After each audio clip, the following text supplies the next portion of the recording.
Through the Afternoon with Katie Martin on BBC Radio Solent. Now, after 3 decades on the corporate treadmill, my next guest was made redundant, and after a short time, wondering what to do with himself, he let his imagination take over. Originally from Southampton, Barrie Hyde joins you on BBC Radio Solent this afternoon. Hi there, Barrie. Hi, Katie. Lovely to be back on Radio Solent. It's only taken me 33 years. Oh, really? OK. Who were you having a chat to last time? Oh, Richard Cartridge. I was living down near Totton, and I was producing a show for the local Dramatic Society.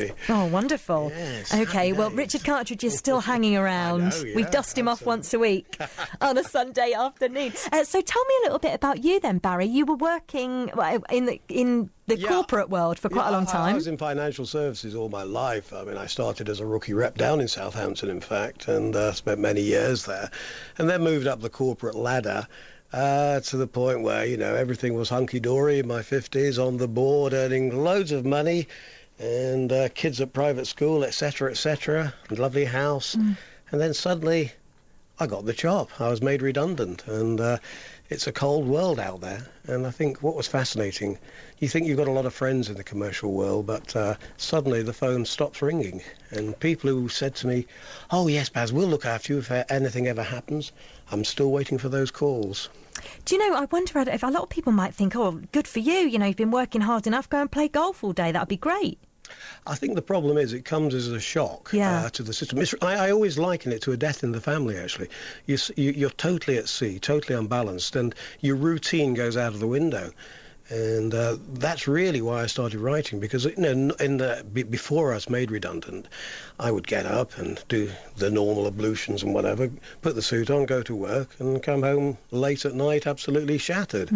Suddenly I was waking up thinking, well, what am I going to do now? And I actually started writing a diary just to keep myself in a routine, as it were. And I found after 6 months I'd written about 90,000 words, and I thought, this is the way forward, Baz. You can sell your diary, make a fortune, and then you can retire. But guess what? I couldn't get it published. But by then I'd got the bug for writing. And how did writing, when you were, as you described it, in the wilderness, wondering what you were going to do with yourself without a routine, how did writing help you through those days? What did it offer you? It gave me a routine. Every morning I would sit at my PC and just write about my experiences from the day before. So it got me into a different routine to the one I was used to. I guess you have to go out and do stuff as well to have something to write about, don't you? Well, yeah, I mean, I was applying for jobs. I mean, I applied for over 200 jobs, but when you're in your mid-50s, not many people want to know you, quite honestly. Despite what the government might say, it's a pretty cold world out there, as I was saying earlier. Is it that they don't want to know you in certain professions? Is it that you're maybe expected to take a lighter duties job, perhaps? Well, that's precisely what I did, and for a couple of years I did what they call interim work, Katie, which, truth be known, is a posh name for senior management temps. And that's where a company will take you on for a couple of months, pick your brains, and then pay you off. Right. I did that for 2 or 3 years, and by then I was writing pretty regularly, and I joined the local writers club, and that's a great way to motivate people who are interested in writing. Once you'd started doing something creative, though, how did it feel going back into that corporate? Because I've been in the corporate world. In the former life, I worked for a huge consumer credit company, very well-known credit card bank. I'm sure we've done business together. Yeah, and you do feel a little bit like, do I really do this for a living? I get people in debt for a living. That's a bit soul-destroying. And then moved on to do a job for another financial services company where I was essentially deciding whether or not us as a credit provider would be happy to agree to their IVA or not. And you just thought, I can't believe I'm doing this. It's awful. I think that's precisely what happened to me. As I said, I did various jobs within the industry for a couple of years. And then I thought, why am I doing this? I wasn't happy. Without wanting to sound conceited, I'd been the equivalent of a Premier League footballer, and then suddenly I was playing down in the bottom divisions. And that wasn't easy. And after a couple of years, I said, enough is enough. I'm going to focus on what I'm enjoying, which is writing. And then do you find that doing something that you enjoy means that the money is a secondary thing anyway? Yeah, I mean, we've had to change our lifestyle. We've had to adapt our lifestyle. Whereas in the past I used to have 2 brand new cars on the drive, I'm now driving around in a 9-year-old, very tired car. But it kind of amuses me, actually, because I've done all that. I've been the corporate whiz kid and all the rest of it. Now I'm doing what I want and what I enjoy, quite honestly. And hopefully other people are enjoying the fruits of my labour because I've got the book out. Well, it was you were published just days after your 60th birthday, is that right? That's right, yeah. It took me about 18 months to write the book, and then it took me another 6 months to find a publisher, which is a whole world in itself. I actually sent my work off to about 69 publishers and literary agents before I finally found one that said yes. So you've got to have a fair amount of tenacity if you want to be a writer. Let's talk more in a few moments' time. Barrie Hyde is my guest this afternoon. Spent much of his life here in the South, and he has just recently become a published author, deciding to take up writing after he was made redundant. Back to you now, Barrie. Tell us then about your novel, A Higher Authority. It's a story about a young Oxford graduate.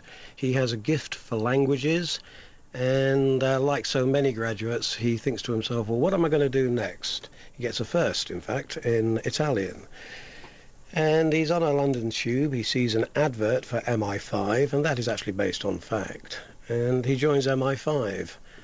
After 18 months, he gets a tap on the shoulder, and he's asked to join a higher authority. Now, a higher authority is an organisation where they take the cream of agents from around the world and they put them together.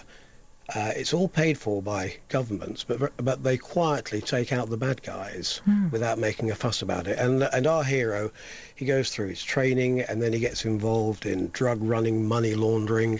There's a fair amount of death and destruction. It's a love story. And hopefully it's a smashing yarn that people can sort of sit on the beach and just read and enjoy.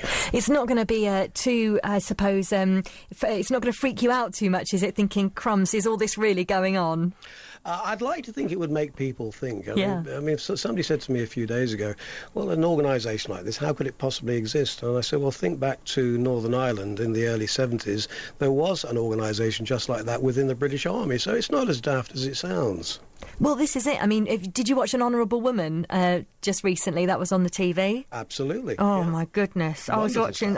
It was amazing. But I was there thinking, I can't believe all of these assassinations are going on. And because everybody is so hush-hush about what they're doing, nobody ever thinks to go looking for them when they don't come home.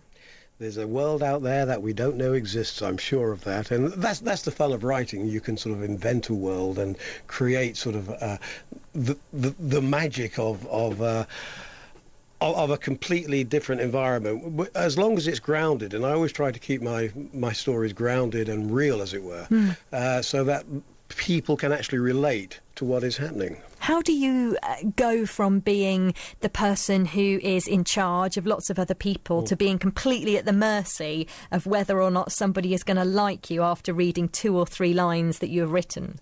Well, you know what? It's been a lot of fun because the pressure of the commercial world, you have to play the corporate game, etc., etc. And I always say the great thing about writing, now, whereas in the old days I would have to sort of kowtow to people and be nice to them, now when I'm writing a story and if somebody annoys me, I can just kill them off. It's great.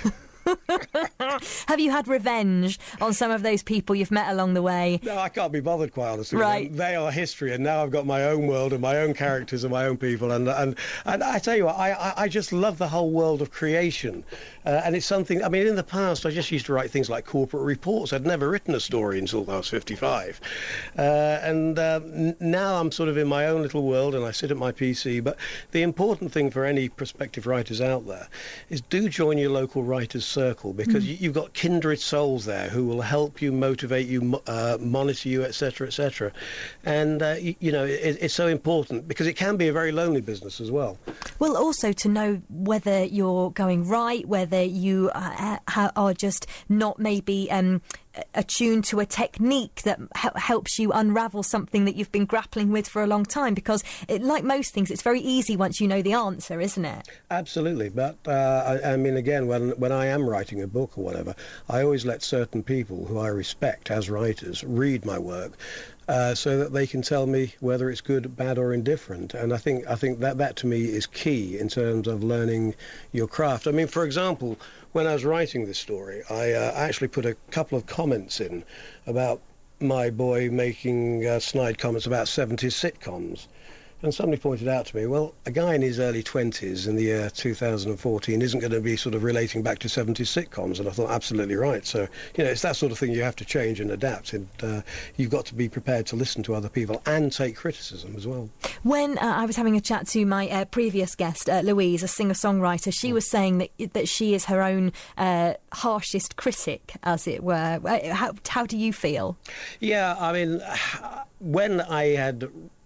when I'm writing, I mean, the first thing I do, I tend to write about 1,000 words a day, and then I'll read through that 1,000 words to see if it's any good. Invariably, you'll bin it and start again. But again, when I'd finished writing the book, I probably read it through a dozen times before I let any publisher have a look at it. And you keep changing and polishing and improving the text. And changing the storyline in parts as well. I actually rewrote the ending about 3 times because I just wasn't happy with it. I knew it wasn't right. But eventually I got to a point I thought, yeah, this is what I want. And do you know what, Katie? You said that my book came out on, well, it was 2 days before my 60th birthday. And it was such an incredible experience to have produced something of longevity. I mean, in the commercial world, yeah, you make money and all the rest of it, but what does it mean? It means absolutely nothing, because it's all history as soon as you've done it. Whereas I've actually got something now that I can say, it might be a load of old dog's doodah, but it's in print and it's there and it's mine, and it makes me feel so good, quite honestly. Well, that's really good to hear. I bet the family are really proud of you too, are they? Yeah, I mean, my best critic was my dear old mum, and she actually read a pre-production copy. I actually got one out to her last Christmas, and she sadly died a couple of months ago. And just before she died, I actually got a hard copy book, and I gave it to her in a hospital bed. And it was one of those moments that will live with me forever, because yeah, she was so proud of me. And I'm still her little boy, even though I'm 60. But, of course you are, absolutely, and she'll always be your mum. Absolutely, that's for sure. That's for sure. Yeah. It's really great to meet you. Thank you very much for having a chat to us today. Katie, you're lovely. Thank you very much indeed. Stay in touch and let us know how you get on. I'm sure there will be more books to come. Barrie Hyde, his novel is A Higher Authority.